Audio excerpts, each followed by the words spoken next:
अस्सलाम वालेकुम दोस्तों, कैसे हैं आप। उम्मीद करता हूँ आप लोग ठीक होंगे। और हमने पीएचपी के 12 लेक्चर कर लिए हैं। 12 लेक्चर्स में हमने बहुत कुछ पढ़ा है। और 12वें लेक्चर में जो हमने लास्ट लेक्चर पढ़ा है उसमें हमने ब्रेक और कंटिन्यूस स्टेटमेंट को कवर किया है और उसको हमने डिफरेंट तरीक़ों से यूज़ करना सीखा है। लूप में भी यूज़ करके देखा है और लूप में फिर हमने स्विच स्टेटमेंट यूज़ किया और स्विच में फिर उसको ब्रेक और कंटिन्यू को हमने एक साथ यूज़ करके देखा है। ठीक है, तो क्लास नंबर 12 की मैंने असाइनमेंट भी दे दी थी। मुझे उम्मीद है आप लोगों ने ट्राई की होगी। अगर आप लोगों ने ट्राई नहीं की तो फिर मैं आप लोगों से रिक्वेस्ट करता हूँ कि आप लोग इसको ट्राई कर लें असाइनमेंट्स को, और कोशिश करें कि ज़्यादा से ज़्यादा असाइनमेंट्स कर लिया करें। उसकी वजह सबसे बड़ी ये है कि असाइनमेंट करने से आपके प्रैक्टिस में इजाफ़ा होगा और आप काफ़ी कुछ सीख लेंगे।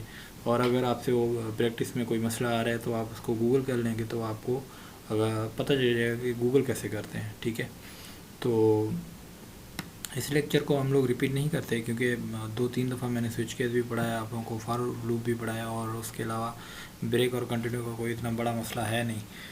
ये काफ़ी सिंपल है। ठीक है, तो अगर कोई मसला आ रहा है तो उसके बाद आप मुझसे बोले कांटेक्ट कर सकते हैं, तो मैं इसको फिर से आप लोगों को समझा दूँगा। ठीक है, तो अभी मैंने एक फ़ाइल बनाया लेक्चर नंबर 13 के नाम से, और आज हमारा लेक्चर नंबर 13 है। तो उसमें हम लोग क्या करेंगे। मैंने सोचा है कि आज हम लेक्चर नंबर 13 में एरेज़ को कवर करते हैं। हमने एरे छोड़ दिया था बीच में और ऑब्जेक्ट्स भी जोड़ दिए थे। ठीक है, तो आज मेरी कोशिश होगी कि एरे के बारे में जितना ज़्यादा हम पढ़ सकें तो उतना ज़्यादा हम लोग एरे को कवर कर लेते हैं। ठीक है, तो सबसे पहले क्या करते हैं, सबसे पहले आप जो है HTML को ऑन कर लेते हैं। HTML का पूरा टैग लिख लेते हैं कि HTML को जो स्ट्रक्चर है, जैसे मैंने HTML लिखा कि ये पूरा जो स्ट्रक्चर है HTML का वो आ गया। ठीक है, लेक्चर नंबर हमारा कौन सा है, लेक्चर नंबर है 13। ठीक है, लेक्चर नंबर तो 13 है और PHP कोर्स का है। ठीक है, उसके बाद हमारे पास बॉडी टैग है। बॉडी टैग में हम लोग PHP ओपन कर लेते हैं और PHP क्लोज कर लेते हैं। उसके बाद मैं यहाँ पे स्पेस दे देता हूँ ताकि हम PHP का कोड लिख सकें। ठीक है, तो एरेज़ के लिए अब एरे की डेफिनेशन अगर हम देखें एक रफली, मैं खुद ही आप लोगों को अगर डेफिनेशन उसका बताऊँ तो हम किसी इस तरीके से लिख सकते हैं कि हमने वेरिएबल पहले ही पढ़ा था। ठीक है, जैसे हमने $A पढ़ा था, $B पढ़ा था, $X पढ़ा था, इस तरीके से ये भी एक वेरिएबल का टाइप है।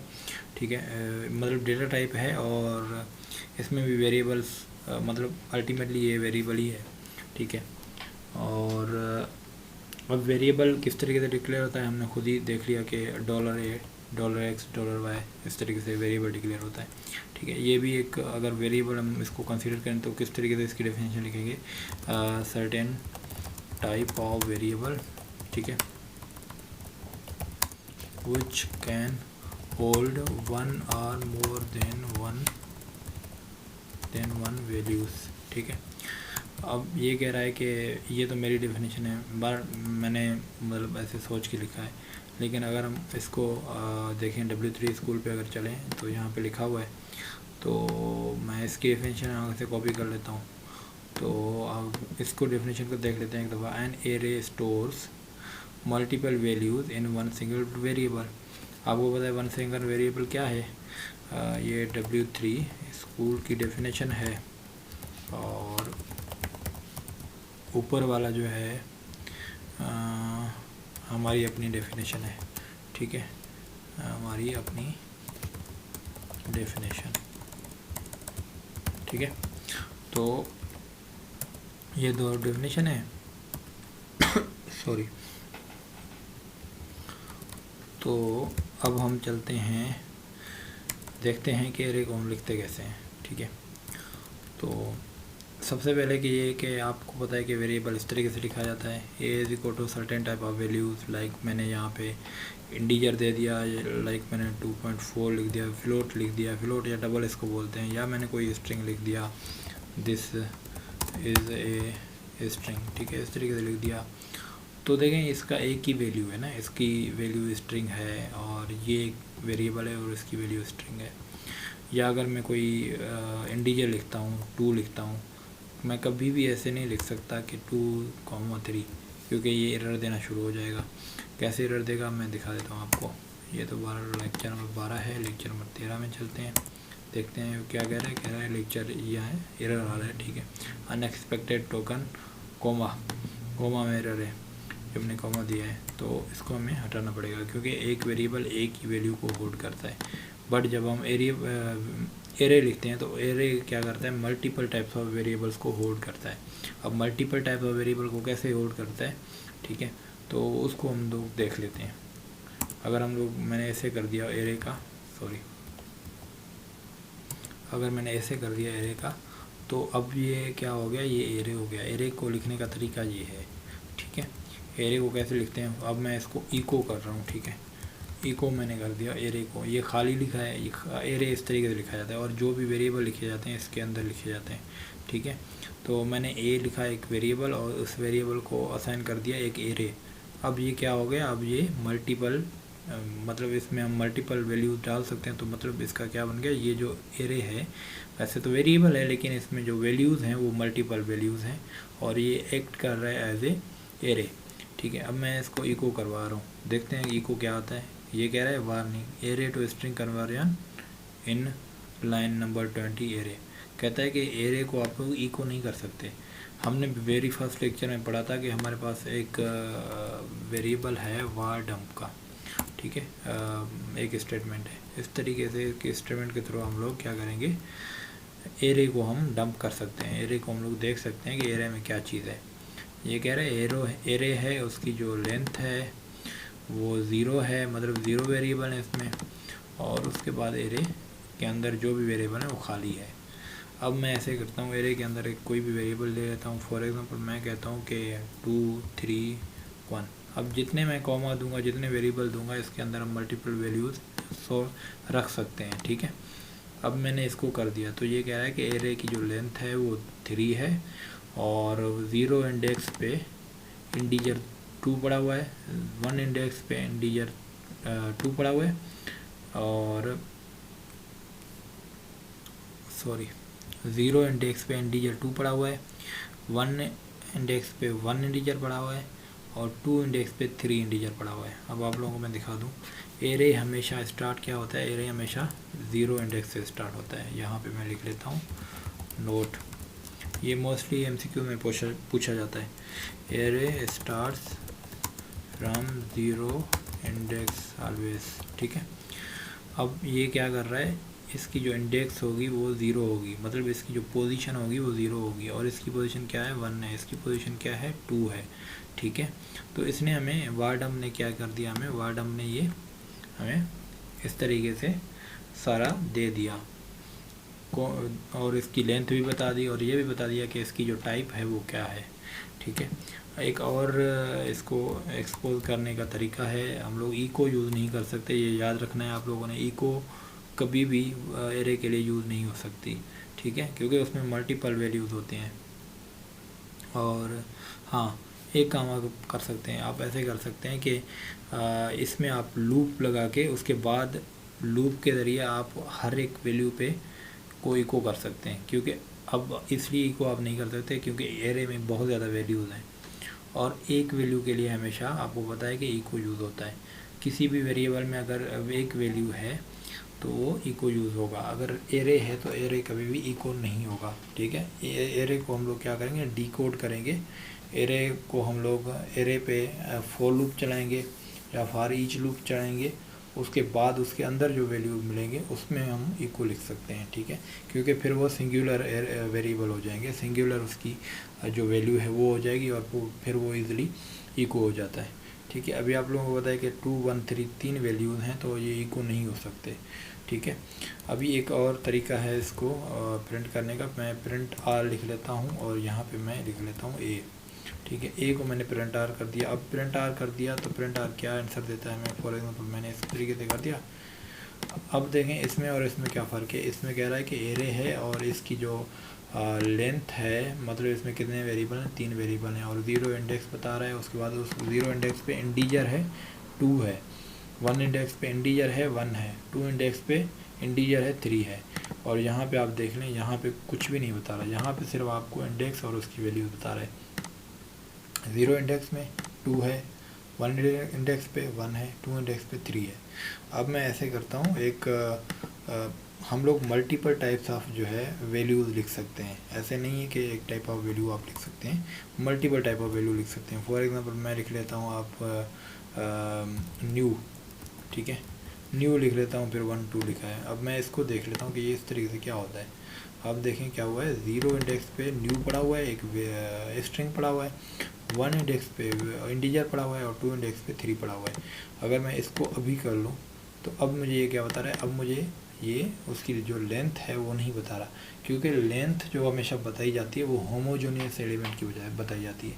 अगर होमोजेनियस एलिमेंट नहीं है तो उसकी लेंथ नहीं बताएगी हमें, ठीक है। ओ सॉरी, 12 लेंथ बताएगी। उसकी वजह ये है कि हमने प्रिंट आर लिखा हुआ है, इसलिए हमें लेंथ नहीं बता रही। सॉरी सॉरी, 12 होमोजेनियस, पता नहीं क्या क्या मैं बोल गया इसको प्रूव करने के लिए, लेकिन लेंथ बताएगी। लेंथ बता दिया लेंथ। उसके बाद ये कह रहा है कि 3 लेंथ है, 0 इंडेक्स पे एक स्ट्रिंग पड़ा हुआ है जिसकी स्ट्रिंग की जो लेंथ है वो 3 है, और उसके बाद कह रहा है कि 1 है, 1 इंडेक्स पे इंटीजर पड़ा हुआ है जिसकी लेंथ 1 है, 2 इंडेक्स पे इंटीजर पड़ा हुआ है जिसकी जो वैल्यू है वो 3 है, ठीक है। वैल्यू बता रहा है और यहाँ पे इसकी वैल्यू है, और यहाँ पे क्या कर रहा है कि स्ट्रिंग को काउंट करके उसकी वैल्यू बता रहा होता है। यहाँ पे इसने स्ट्रिंग काउंट किया, NEW 3 करेक्टर्स हैं, तो यहाँ पे इसने स्ट्रिंग 3 बोल दिया। और यहाँ पे आपको पता है कि 1 जो फर्स्ट इंडेक्स पे जो वेरिएबल है वो 1 पड़ा हुआ है, इसने 1 शो कर दिया, और 2 इंडेक्स पे जो वेरिएबल है वो इंटीजर इसने 3 शो कर दिया, ठीक है। तो मैं एक काम ऐसे भी कर सकता हूँ कि हम लोग ऐसे करते हैं, इसी को ही हम लोग प्रिंट आर भी कर लेते हैं, ठीक है। और मैं कहता हूँ प्रिंट आर भी कर दो बोला, ठीक है। अब देखते हैं क्या होता है। मैं BR लिख लेता हूँ बीच में, मतलब कम से कम इको करके, या BR इस तरीके से मैं लिख दिया, तो देखते हैं क्या होता है। तो इको में लिख दिया, उसके बाद मैंने देखें, अब ये है वार डंप का और ये है किसका, ये है प्रिंट आर का, ठीक है। तो प्रिंट आर भी मोस्ट जगह पे यूज़ हो सकता है, लेकिन एरे वार डंप भी यूज़ हो सकता है एरे के लिए, ठीक है। तो ये तरीका है, इसको आप लोग देख लीजिएगा। और अब ये क्या है, ये होमोजेनियस एलिमेंट नहीं है। होमोजेनियस सब एलिमेंट क्या होते हैं आप लोगों को पता है कि इसमें फॉर एग्जांपल एक जैसे एलिमेंट्स हैं, एक जैसे वैल्यूज़ हैं, तो ये होमोजेनियस वैल्यूज़ हैं। मैं लिख लेता हूँ, देख लेते हैं, हम लोग कंफर्म कर लेते हैं एक दफ़ा, homogeneous values in array PHP, ठीक है। तो PHP use to store homogeneous data types in same in size. देखते हैं क्या बोलता है। ये बता रहा है, कह रहा है कि इन programming array is a collection of similar data having same size and types. Each value in array is called an element. क्या कह रहा है ये,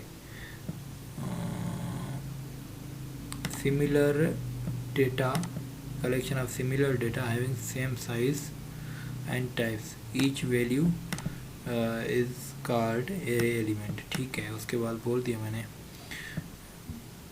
इतने ज़्यादा एड्स क्यों आ रहे हैं। अगर मैं इसको कर लूँ,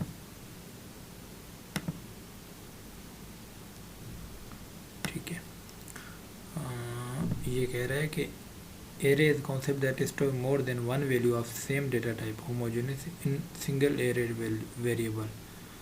There are 3 types of variable. अच्छा, ये कह रहा है कि होम टाइप मतलब same type of homogeneous values, लेकिन हमने तो सेम टाइप यूज़ ही नहीं किए, हमने तो डिफरेंट टाइप के वेरिएट चीज़ें यूज़ की हैं। तो ये किस तरीके से कह रहा है कि सेम टाइप ऑफ वेरिएबल्स। अब मैं इसको चेक कंफर्म करता हूँ, ठीक है। अच्छा याद आ गया मुझे, अगर मैं इसको कंफर्म कर लूँ कि we are using, can we use different data types in array PHP, ठीक है। Can PHP arrays hold items of different type, okay, इसको हम लोग देख लेते हैं। Yes, a PHP array can have multiple data types in it. Also, you should note that arrays in PHP is present in the form of key pair values, which are the element that will input the array. ठीक है ठीक है ठीक है, ये बता रहा है इस तरीके से you can store anything you want in array, the number in trees as string in such type of array PHP will the number in the note on storing. Okay okay ठीक है, you index store heterogeneous types inside PHP array, ठीक है। You can indeed store heterogeneous type inside a PHP array, scroll down example number 3, ठीक है। हम लोग इसको scroll करते हैं 30 नंबर पे, 3rd नंबर पे, ये सिंपल एरे, और यहाँ पे ये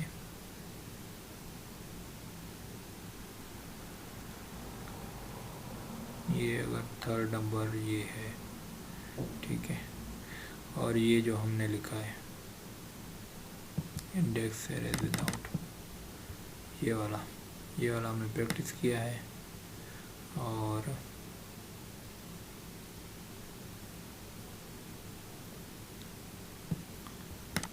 बहरहाल हम लोग लिख सकते हैं, ठीक है। हम लोग लिख सकते हैं, ऐसे नहीं है कि हम लोग लिख नहीं सकते, ठीक है। लेकिन मोस्टली ये यूज़ होता है, मोस्टली होमोजेनियस एलिमेंट यूज़ होते हैं, ठीक है। हेट्रोजेनियस बहुत कम यूज़ होते हैं, मतलब डिफरेंट टाइप ऑफ ये है कि टेस्टिंग लिख दिया हमने और 1 2 3 लिख दिया, तो ये एरे अब किस टाइम की मतलब किस काम की, ठीक है। तो एक नंबर्स का एरे है, तो नंबर्स का ही एरे आगे चल के काम करेगा। अब ये काम की तो काम का तो एरे है नहीं, तो फॉर एग्ज़ाम्पल हम लोग लिख सकते हैं, लेकिन मोस्टली जो यूज़ होता है वो नंबर के साथ यूज़ होता है, ठीक है। अब मैंने आप लोगों को दिखाया कि हेट्रोजेनियस एलिमेंट भी हम लोग यूज़ कर सकते हैं, ठीक है। तो हम लोग सिंपल एरे पे भी होमोजेनियस भी यूज़ कर सकते हैं, हेट्रोजेनियस भी यूज़ कर सकते हैं, ठीक है। और बार हमने होमोजेनियस कर लिया, मतलब हमने सेम डेटा टाइप यूज़ कर लिए, ठीक है। और एक और मैं आप लोगों को बता दूँ कि एरे के टाइप्स होते हैं, पर हम लोग ऐसे करते हैं, पहले एरे को कवर कर लेते हैं, उसके बाद हम उसके टाइप्स को कवर कर लेते हैं, ठीक है। तो ये एरे है। अब मैं कहता हूँ कि अब देखें इस तरीके से वार डंप हो गया, वार डंप में तो ये सारे एरेज आ रहे हैं। अब मुझे चाहिए कि मुझे ये जो 3 है ये प्रिंट आउट करना है। अब मैं इसको कैसे प्रिंट आउट करूँगा, ठीक है।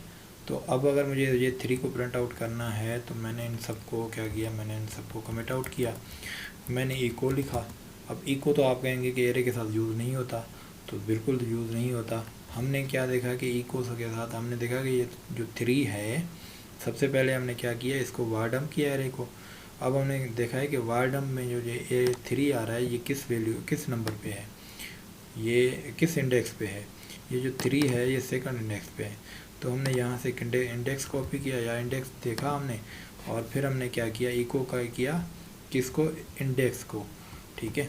अब इसको अगर मैं इको करूँगा तो मुझे एरर देगा, क्योंकि इसमें एरे है, ठीक है। इसमें पूरा एरे है, ये इको नहीं हो सकता, ठीक है। लेकिन इंडेक्स इको हो सकता है। अब मैंने इंडेक्स जब लिखा, ठीक है, जब मैंने टू इंडेक्स लिखा, मतलब इस तरीके से आप ब्रैकेट्स देके, लार्ज ब्रैकेट्स बोलते हैं इसको शायद, हाँ लार्ज ब्रैकेट्स ये ए लार्ज ब्रैकेट्स 2 देखें। अब देखें आपने इसकी क्या बताई, लोकेशन बता दी है, इस तरीके की लोकेशन बता दी है। तो अब ये क्या होगा, अब ये एग्जीक्यूट हो जाएगा, ठीक है। अब इसकी वैल्यू है 3। इस तरीके से ये अब जो है एक वेरिएबल हो गया, variable with same variable with 1 value हो गया। यहाँ पे यह है कि वेरिएबल विद मल्टीपल वैल्यूज़ है, ठीक है। इस तरीके से यहाँ पे इको नहीं यूज़ हो सकता। फिर हम लोग क्या करते हैं, फॉर लूप यूज़ करते हैं इसके लिए। अगर हमें सारे जो वैल्यूज़ हैं वो हमें ऐसे कर लेता हूँ, मैं इसके आगे कमेंट लिख सकता हूँ, using index of the particular number, तो इको 8, ठीक है। इको करने के लिए पर्टिकुलर इंडेक्स इसका यूज़ किया हमने। उसके बाद जो है हम लोग क्या करते हैं, हम लोग ऐसे करते हैं कि इसको एरे के मैं सारे जो अगर नंबर प्रिंट्स करवाना चाहता हूँ तो मैं क्या करूँगा, तो मैं फॉर लूप यूज़ करूँगा, ठीक है। मैं फॉर लूप, अब फॉर लूप में तो ये कह रहा है कि i = 0। अब यहाँ तो एरे के क्या हैं, एरे में 3 ही वेरिएबल हैं, तो क्या मैं यहाँ पे 3 ऐसे दे दूँ, मैनुअली दे दूँ। फॉर एग्ज़ाम्पल अगर मैंने 10 दे दिया पर यहाँ पे 3 है, तो क्या कैसे होगा, तो ऐसे हो सकता है। इसकी अब एरे की हमें लेंथ चाहिए होती है, ठीक है। एक तो ये तरीका है कि वार डंप लगा के आपने इसकी लेंथ देख ली यहाँ से 3, तो आपने 3 लिख दिया। आप कहेंगे कि ऐसे करते हैं कि 0 से करते हैं स्टार्ट और इसको लेस देन 3 कर देते हैं। तो लेस देन आई स्टार्ट में 0, लेस देन 3 है, आई प्लस प्लस है। और फिर क्या करो आप, फिर आप जो है इको कर दो। इको किस चीज़ को कर दो, इको कर दो आप $A को, ठीक है, $A को इको कर दो और उसकी जो है इंडेक्स में क्या दे दो आप, इंडेक्स में आई दे दो, ठीक है। इस तरीके से आप कर लो। आप देखते हैं क्या आता है। फॉर एग्जांपल मैं इसको कर लेता हूँ और उसके बाद मैं यहाँ पे BR कर लेता हूँ कॉन्किनेट, ठीक है, BR कॉन्किनेट कर लेता हूँ। अब पहले इसने क्या किया, 4 किया, उसके बाद 1 किया, उसके बाद 3 किया, ठीक है। अब वैल्यू क्या है, 4 है, 1 है, 3 है। अब ये तो मैन्युअली आपने दे दिया उसकी वैल्यू, जाके वार डंप करके इंडेक्स देख के इसकी वैल्यू आपने मैन्युअली दे दी। लेकिन एक डायनामिक तरीका भी है, हम लोग किस तरीके से इसको मतलब उसकी लेंथ मालूम करते हैं, ठीक है। Decoding the array through loop, ठीक है। और अगर हम ऐसे करते हैं कि ये हमें लेंथ अगर 3 हम मैन्युअली नहीं देना चाहते तो हम क्या करेंगे, हम लोग ऐसे करते हैं, एरे की हम लोग लेंथ मालूम करते हैं। एरे के काफ़ी ज़्यादा फंक्शंस हैं, उसमें से एरे लेंथ भी है, एरे चंक, एरे कॉलम। ये एरे अगर मैंने लिखा तो काफ़ी चीज़ें आ गई। मैंने एरे लिख के इस तरीके से अंडरस्कोर दिया और ऐसे किया। एरे लेंथ में अगर लिख रहा हूँ तो ये नहीं आ रहा, चले मैं खुद लिख लेता हूँ, देखता हूँ कुछ आता है नहीं आता। मैं इसको कमेंट आउट कर लेता हूँ फॉर लूप को और मैं इसको इको कर लेता हूँ। देखते हैं एरे की लेंथ मालूम हमें होती है नहीं होती। नहीं, कह रहा है कि एरे लेंथ इज़, चलो ठीक है, हम लोग गूगल कर लेते हैं array length PHP। Array length PHP में कैसे करते हैं, काउंट करते हैं, ठीक है। काउंट करके एरे लेंथ या साइज ऑफ, ये नीचे आ रहा है ना, साइज ऑफ, ये कह रहा है कि count function return the number of elements in an array, या size of function return the number of elements in array, the size of function. चलें, या काउंट या साइज ऑफ, दोनों यूज़ करके देख लेते हैं। हम लोग एरे लेंथ नहीं करते, हम लोग काउंट करते हैं, ठीक है। और मैंने काउंट किया, अब मैंने काउंट करके इको किया तो इसने कहा नहीं 3 है, 3 वेरिएबल हैं इसमें।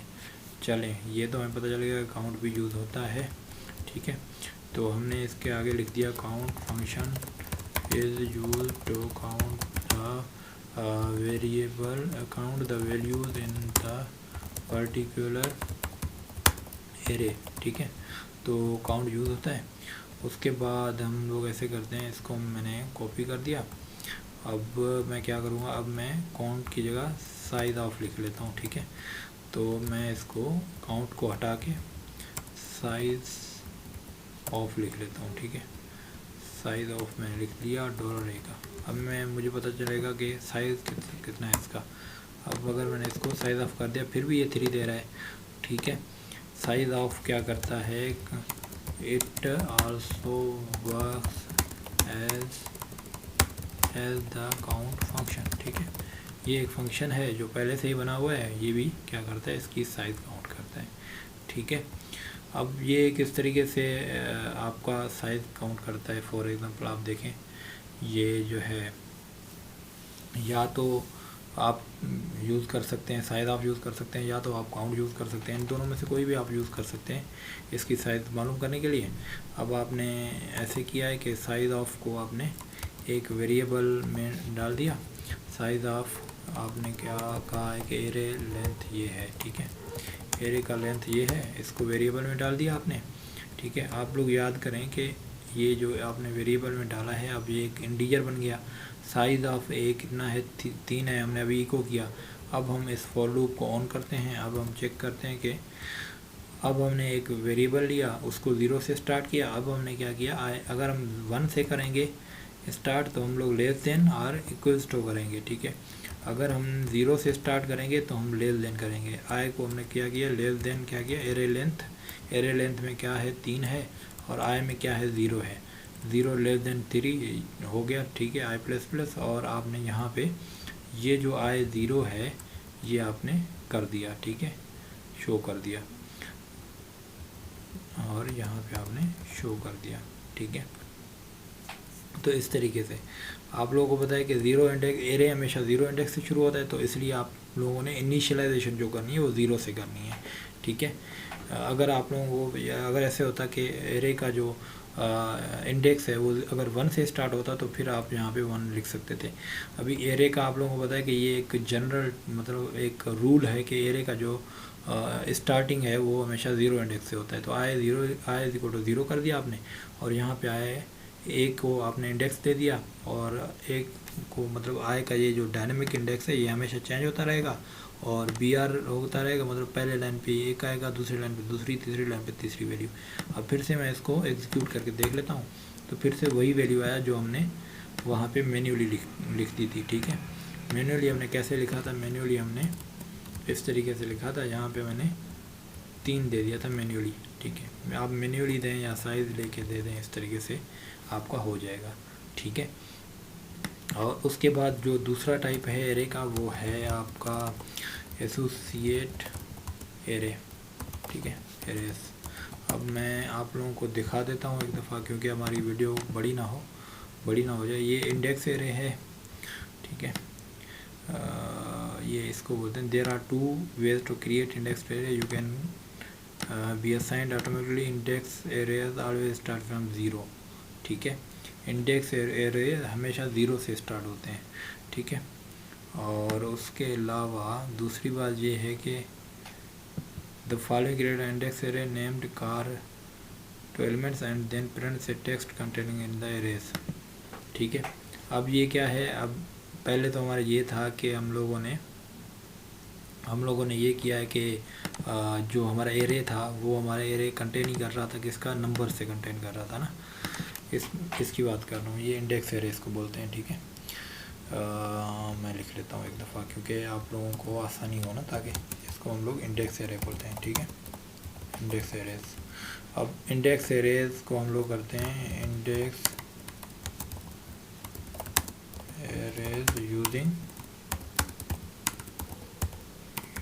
नंबर्स। ठीक है, और उसके बाद हम लोग बोलते हैं नीचे हम लोग करते हैं कौन सा, नीचे फिर से हम लोग इंडेक्स एरेज करते हैं। PHP में लिखना है हमें, PHP के नीचे नहीं लिखना।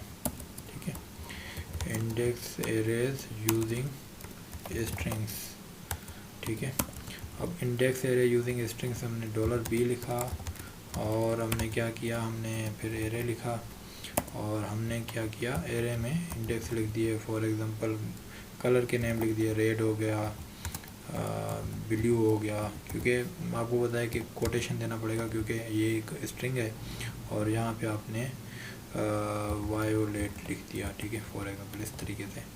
अब इस तरीके से अब फिर से वही है कि आप इसको इको नहीं कर सकते। इको अगर आपने कर दिया तो क्या होगा, मसला हो जाएगा। ठीक है, मैं इसको हटा देता हूँ इंडेक्स एरे। मैं अगर इसको इको कर भी दूँ तो दिखा देता हूँ आपको क्या मसला होता है। यहाँ पे फिर से वही मसला हो गया, क्योंकि ये भी नहीं होगा। और अगर आपने बी के बाद आपने लिखा है 0, तो आपको पता है कि रेड ही प्रिंट होना है, क्योंकि रेड जो है 0 इंडेक्स पे है। ठीक है, अब आप चाहें तो आप इस तरीके से लिख सकते हैं, 0 इंडेक्स प्रिंट कर दिया, और आपने 1 इंडेक्स को प्रिंट कर दिया, आपने कॉन्किनेट करके 2 इंडेक्स को प्रिंट कर दिया, आपने सारे इंडेक्स को प्रिंट कर दिया इस तरीके से, रेड ब्लू वायलेट। ठीक है, इस तरीके से कर सकते हैं, या आप इस तरीके से कर सकते हैं। आप चाहें तो फॉर लूप लगा लें, जैसे हमने पहले किया था। फॉर लूप में हम क्या करेंगे, काउंट करेंगे। काउंट क्या कर देंगे हम लोग, काउंट हमें करना है $B का। ठीक है, और हम इसको इको कर लेते हैं। ठीक है, इको करके काउंट कर लेते हैं। अब अगर हम इसको काउंट कर लें, 3 आ गया इसको उसी तरीके से किसी वेरिएबल में काउंट को रखा हमने। अच्छा, काउंट को किसी वेरिएबल में रखा, $B मतलब अगर हम $B काउंट ही लिख लेते हैं इसको। ठीक है, इसका नाम भी ये लिख लेते हैं, और फिर हम एरे यूज़ करके उस तरीके से कर लेते हैं जिस तरीके से हमने ऊपर वाला कर दिया। ठीक है, तो आपकी मर्ज़ी, आप चाहें फ्लोट नंबर का एरे बनाएं, आपकी मर्ज़ी, आप चाहें स्ट्रिंग्स का बनाएं, आपकी मर्ज़ी। आप चाहे जो है नंबर्स का बनाएं, आपकी मर्ज़ी, आप किसी भी चीज़ का बना लें। ये जो एरे है, ठीक है। तो यहाँ पे आई का मसला आ रहा है, तो यहाँ बी है ना, आई नहीं है, ठीक है। तो अब ये सही तरीके से वैल्यू प्रिंट करेगा, रेड ब्लू वायोलेट, ठीक है। यहाँ पे भी ये कह रहा है कि ये इंडेक्स एरे हैं और इंडेक्स एरे में इस तरीके से होता है, ठीक है। लूप कह रहा है कि लूप इस तरीके से कर लेते हो, काउंट आप लोग कर लेते हो और ये कर लेते हो। उसके बाद हम लोग दूसरा जो ऑप्शन है बढ़ते हैं एसोसिएट एरेज का, ठीक है। एसोसिएट एरेज में क्या होता है, एसोसिएट एरेज आता है arrays that are use named. अब मैं इसको पूरे को कॉपी कर लेता हूँ, ठीक है। हम लोग चलते हैं यहाँ पे और मैं इससे कर लेता हूँ, इसको पूरे को मैं कमिट कर लेता हूँ। मैं चल के यहाँ पे, बल्कि यहीं पे लिख लेता हूँ मैं एसोसिएट एरेज को। Associate arrays are the arrays that are named keys and that you assign to them. There are two ways to create an associate array. अब देखें एसोसिएट एरे, वहाँ तो हमारा जो इंडेक्स एरे था वो हमेशा 0 से स्टार्ट हो रहा था, ठीक है, क्योंकि उसमें तो हम वेरिएबल सिर्फ लिख लेते हैं। अब यहाँ पे क्या होता है कि आपकी मर्ज़ी है, इंडेक्स भी आप खुद दे दें, वैल्यू भी आप खुद दे दें उसकी, ठीक है। अब उसके दो टाइप्स हैं। अब दो टाइप्स कौन से हैं उसके, अगर हम नीचे आए हैं देख लें, ठीक है, नीचे आके हम लोग देख लें और यहाँ दो टाइप के एरेज हैं, ठीक है। ये कह रहा है कि 2 टाइप्स टू क्रिएट, अच्छा 2 टाइप से क्रिएट होता है, ठीक है, ठीक है। इस तरीके से भी हो सकता है और ये एक तरीका इसने दिया है, ठीक है। और उसके बाद मैं लिख लेता हूँ, तरीका लिख लेता हूँ, ठीक है। और उसके बाद दूसरा तरीका ये लिख लेता हूँ मैं इसका, ठीक है। और अब जो है इस तरीके दोनों तरीके से कह रहा है कि क्रिएट होता है। पर इसमें और उसमें फ़र्क क्या है, उस एसोसिएट एरे और इंडेक्स एरे में। इंडेक्स एरे में हमने क्या किया कि इंडेक्स एरे में हमने सिर्फ और सिर्फ ऑटोमेटिकली उसकी जो इंडेक्स है वो 0 से स्टार्ट हो जाती है। अब यहाँ पे हमने एसोसिएट एरे में क्या दिया कि इंडेक्स भी हमारा, वैल्यू भी हमारी। अब इंडेक्स में मैंने एक यहाँ पे उन्होंने बनाया हुआ है एक एरे, ठीक है। इसने सिंपल ऐसे किया, एक एरे लिया। अगर मैं इन सारी चीज़ों को हटा दूँ, फॉर एग्जांपल इसने एरे लिया। अब इस एरे में इसने इंडेक्स भी दे दिए, वैल्यू भी दे दिए। अब इंडेक्स कह रहा है कि पीटर है और पीटर की जो एज है वो इसने 35 लिखी है। और बेन है, इसने की दिया है, इसको बोलते हैं की। ये की है, ये वैल्यू है, ठीक है। की वैल्यू एक पेयर बनता है इंडेक्स एरे में। मैं लिख लेता हूँ, index array holds the key value pair, ठीक है। की वैल्यू पेयर हमेशा, की वैल्यू पेयर इंडेक्स एरे नहीं, एसोसिएट एरे हमेशा जो है की वैल्यू पेयर रखता है। ये इसका की है, ठीक है, और ये इसकी वैल्यू है, और ये इसकी की है, ये इसकी वैल्यू है, ये इसकी की है, ये इसकी वैल्यू है, ठीक है। तो इस तरीके से ये की वैल्यू रखता है। हालांकि हमने वहाँ पे क्या किया था, हमने वहाँ पे इंडेक्स नहीं किए थे, हमने सिर्फ वैल्यूज लिखे थे और वो ऑटोमेटिकली इंडेक्स हो गए थे। अब अगर मैं इसको फॉर एग्जांपल वार डंप कर लेता हूँ, मैं ऐसे करता हूँ, इस एरे को उठा के कमिट से नीचे लेके जाता हूँ। मैंने इसको लेके गया हूँ। अब मैं अगर इसको एज को इको करके देख लूँ तो मैं देखता हूँ क्या नज़र आता है हमें, ठीक है। तो हमें वार्निंग कह रहा है कि एरे, फिर से वही एरर है। अच्छा, तो अगर हम लोग वार डंप कर लें इसको तो देखते हैं क्या होता है वार डंप में अगर हम इसको देख लें तो ये वार डंप में हमारा ये कह रहा है एरे है, एरे में 3 है, एरे की जो लेंथ है वो 3 है। ये देखें, पहले हमारा 0 इंडेक्स से स्टार्ट हो रहा था, 0 था, यहाँ पे पीटर से स्टार्ट हो रहा है क्योंकि ये इंडेक्स हमने खुद पीटर का दिया है। पीटर है, कहता है कि पीटर में स्ट्रिंग है। अच्छा, स्ट्रिंग में 2 है, 2 मतलब उसकी जो लेंथ है स्ट्रिंग की, ठीक है, उसमें 35 इसकी वैल्यू है, ठीक है। वैल्यू क्या है, 35 है। क्या है की में क्या इसने दिया हुआ है, स्ट्रिंग दिया हुआ है, ठीक है। और इसके जो यहाँ पे बेन है और स्ट्रिंग है, ठीक है। बेन की जो मतलब इस जो दूसरे में जो इंडेक्स है वो स्ट्रिंग है और उसकी जो वैल्यू है वो 2 इंटीजर्स हैं, एक इंटीजर 3 है और ये 7 है। और जैसे जॉय है, जॉय का स्ट्रिंग है, ये की स्ट्रिंग है और जो वैल्यू है 43 है उसकी एज, ठीक है। तो ये हो गया। इसको इस तरीके से हम इसको प्रिंट आर भी कर सकते हैं। प्रिंट आर में ये जो वैल्यू और पेयर इसका बताएगा, ठीक है। अब मैंने ये बताया था कि इसको अगर हम लोग 4 कर लें, ठीक है। अब मैंने 4 कर लिया। 4 में मैं कह रहा हूँ कि 4 से पहले हम लोग क्या करते हैं, काउंट कर लेते हैं। अच्छा, काउंट में मैं लिख लेता हूँ as array length, as array ऐसे लिख लेता हूँ, ठीक है। As array length is equal to count लिख लेता हूँ और मैं एज लिख लेता हूँ और यहाँ पे मैं इसको प्रिंट कर लेता हूँ कि अब ये इसका जवाब जो आता है वो क्या आता है, ठीक है। तो हम लोग देख लेते हैं इसका जवाब क्या आता है। 3 आ गया। अब 3 को हम लोग यूज़ कर सकते हैं आगे। अब 3 को हम लोग डायनेमिकली यूज़ करेंगे। हम लोग फॉर लूप चेक करते हैं कि फॉर लूप से होता है या नहीं होता। फॉर लूप हमने लिखा और फॉर लूप आया 0 से स्टार्ट होता है। पर अब देखें, अब यहाँ पे कन्फ्यूजन आ जाती है। अब हम लोग फॉर लूप जो स्टार्ट करते हैं वो 0 इंडेक्स से स्टार्ट करते हैं, लेकिन इसमें तो 0 इंडेक्स है ही नहीं। इसमें तो इंडेक्स हैं सिर्फ स्ट्रिंग इंडेक्सेस हैं। यहाँ पे इंडेक्स है पीटर का, यहाँ पे इंडेक्स है बेन का, यहाँ इंडेक्स है जोए का। तो ये कैसे होगा? तो इसके लिए एक तरीका है, वो ये होता है कि इसके लिए हम लोग फॉर ईच लूप यूज़ करते हैं, ठीक है। तो यहाँ मैं लिख लेता हूँ आप लोगों के लिए। तो remind kindly keep in mind that we use for each loop for associate arrays, ठीक है। फॉर ईच लूप यूज़ करेंगे। अब फॉर ईच लूप में क्या होगा? फॉर ईच लूप में देख लेते हैं क्या होता है। फॉर ईच लूप किया, इसमें कह रहा है कि फॉर ईच लूप में आप लोगों ने वेरिएबल लिखना है और फिर एज लिखना है और उसके बाद की लिखनी है, उसके बाद वैल्यू लिखना है, ठीक है। तो देखते हैं क्या होता है। फॉर एग्जांपल मैंने ऐसे किया, मैंने वेरिएबल लिखा। वेरिएबल हमारा क्या है? वेरिएबल हमारा एज है।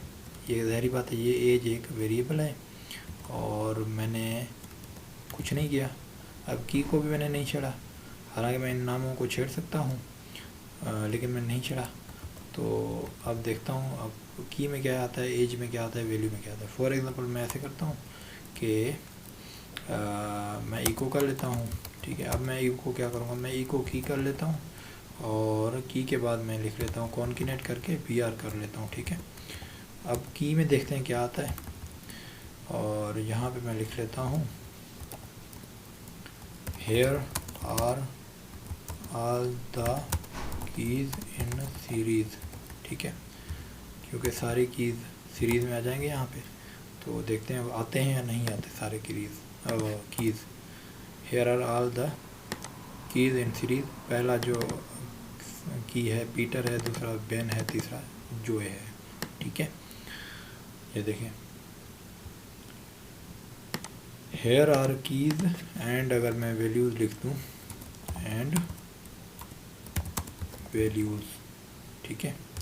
तो इसको मैं इक्वल कर दिया, मतलब ये इक्वल मतलब इसमें है, अगर कोटेशन में है तो इसका मतलब ये है कि ये एज ए स्ट्रिंग कंसीडर होगा।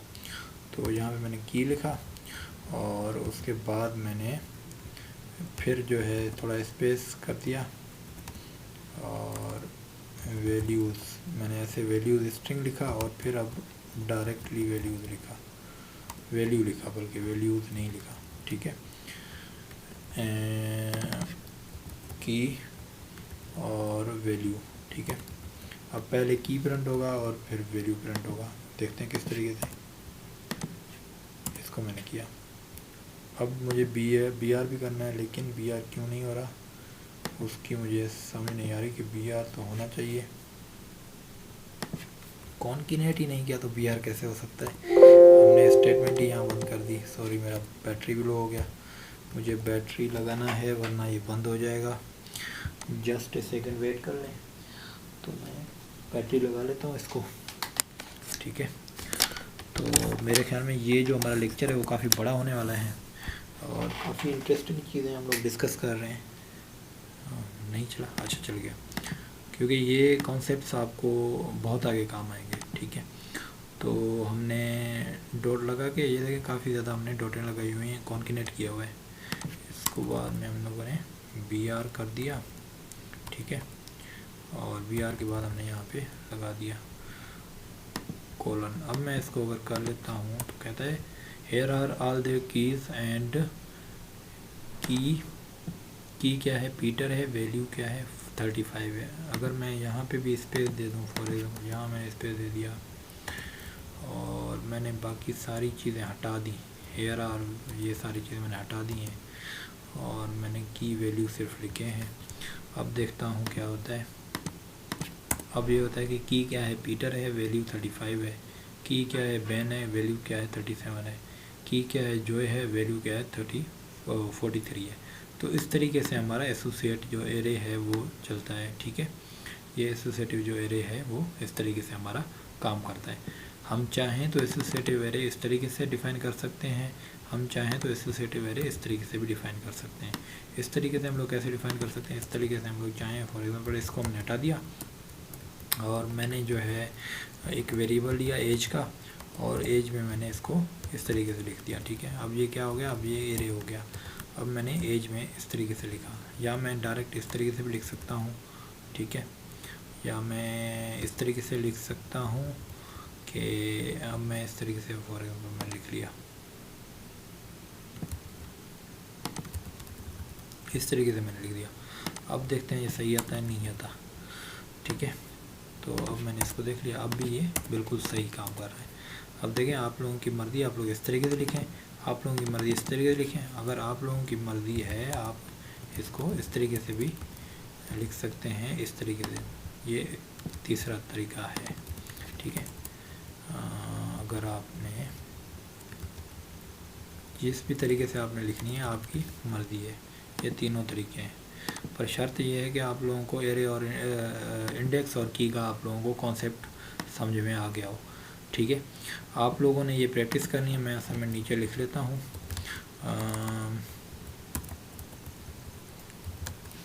काइंडली